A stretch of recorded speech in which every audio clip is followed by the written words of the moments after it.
It's a Wonderful Knife. It's currently available on AMC Plus or Shudder, depending on how you subscribe to it. It doesn't have audio description because those streaming services don't feel the need to provide accessibility. So I watched this without audio description. It was fun. So let's talk about it.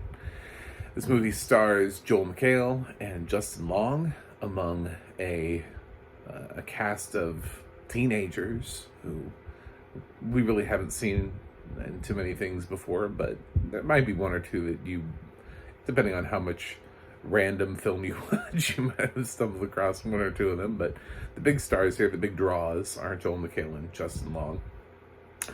And it is basically a parody of It's a Wonderful Life. Just in case you couldn't pick up from the incredibly obvious title, that's basically what it is. The film takes place with Winnie being the lead character here. She's a teenage girl. She's stuck in basically a horror movie.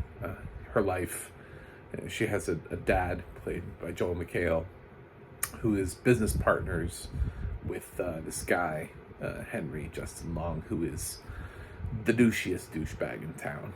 And he's trying to clean up the town by buying out the properties and running people out of it. So he makes a ton of sense. And this is pointed out to him many times. He's like, I'm doing what the community needs me to do. And he's like, you're buying people's places and running them out of it. Like, that's not what the town needs. Like, he does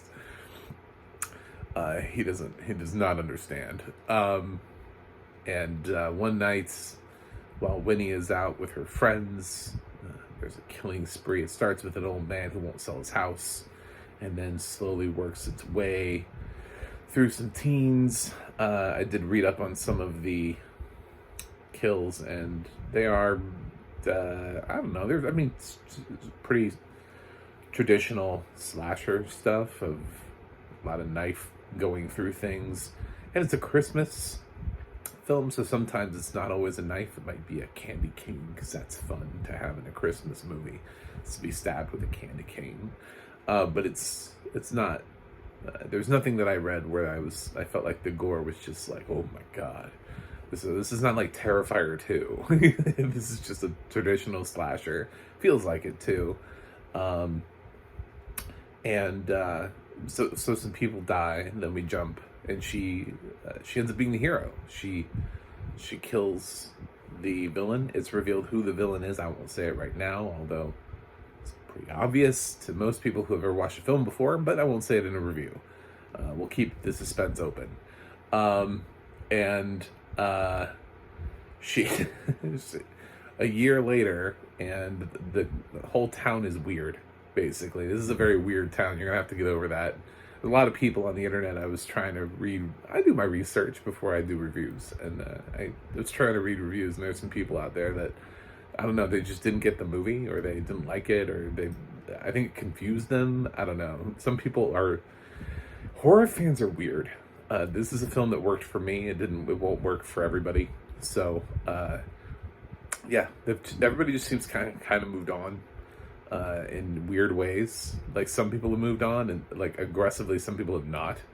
Like, there's one person that Winnie bumps into who's just like really angry at her, and but then like everybody else is just kind of like, yeah, it's a year later, whatever. Her parents are just irrationally not handling the situation in a way where she feels like, she's like, people died last year, what are you guys doing? So she does the George Bailey thing where she goes out to, like, a body of water and stands there, and she's like, what is this life? I wish I was never in it. And she gets her wish, and she wakes up in an alternate reality where she doesn't exist. People can see her and interact with her, but she's just like a stranger. So, and the killings are still happening because nobody ever stopped the killer. She was the one that stopped the killer. I guess it's sort of like if Sydney wished she was never Sydney. But I guess that franchise doesn't even work, because here, Winnie is not, she is a final girl, but she's not the target. she's a little bit more like maybe Jamie Lee Curtis in Halloween, where Michael did not break out for Jamie Lee Curtis in the original Halloween, but she did become the focus of her attention, and especially for later sequels. So it feels more like that, where she just ended up happening to be the badass who rose up to the occasion, and apparently nobody else can rise up in this town. So I don't know, it's a very weird town. So the killings are still happening. She can't figure out why. Because she didn't exist, other people died who shouldn't have died. Sort of like Final Destination, when somebody takes themselves out of the equation and it jumps and it kills the next person, and that person lives, and they're like, okay, who was next? Oh my god, he just got decapitated.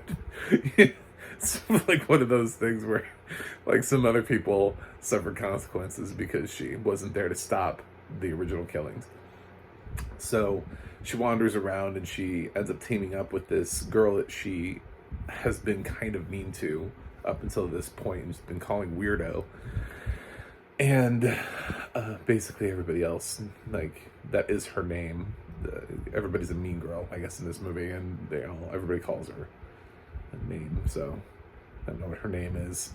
And they team up and go after the killer. She convinces her that she is from an alternate timeline, which is really hard to do when you think about it. But she knew a lot of intimate personal details, and that's how she gets through it. So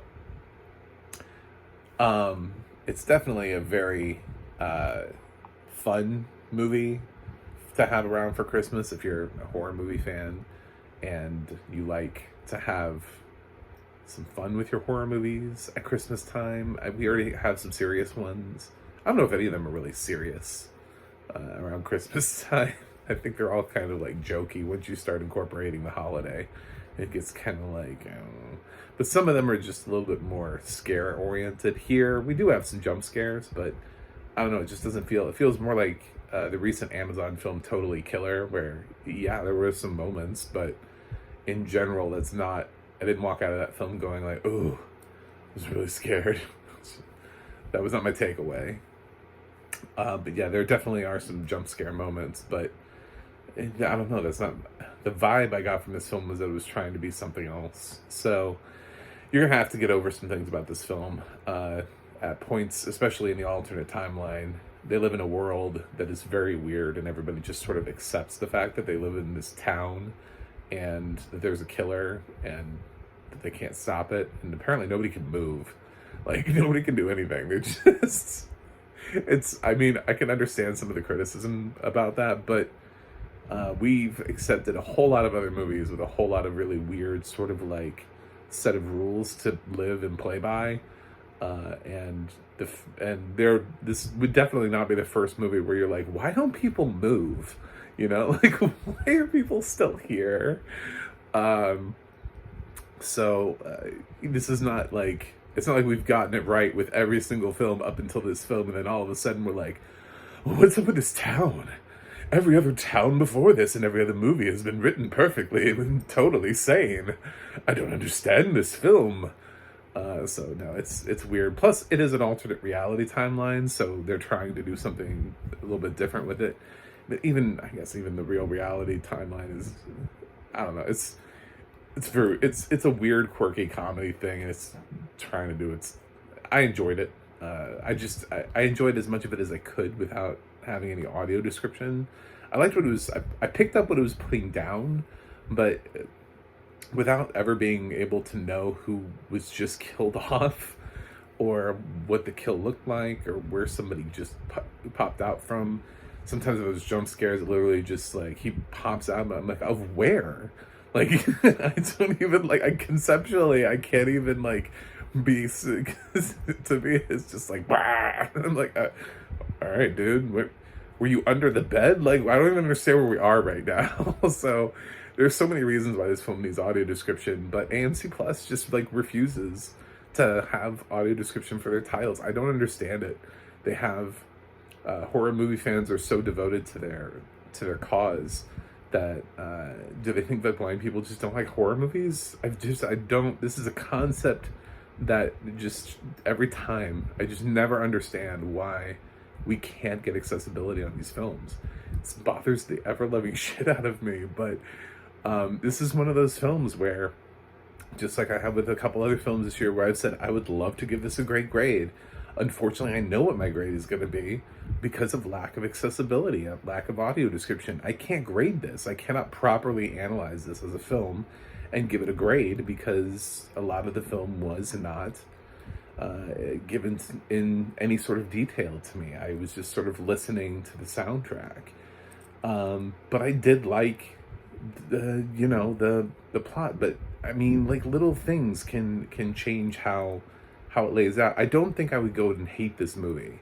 There's some people and there's a guy on IMDb whose review is featured, whose isn't even a review. It's a review about him like time traveling back and forth and creating loops of himself to like not see the movie. He's like, I wish I could like time travel back and like stop myself from seeing this movie.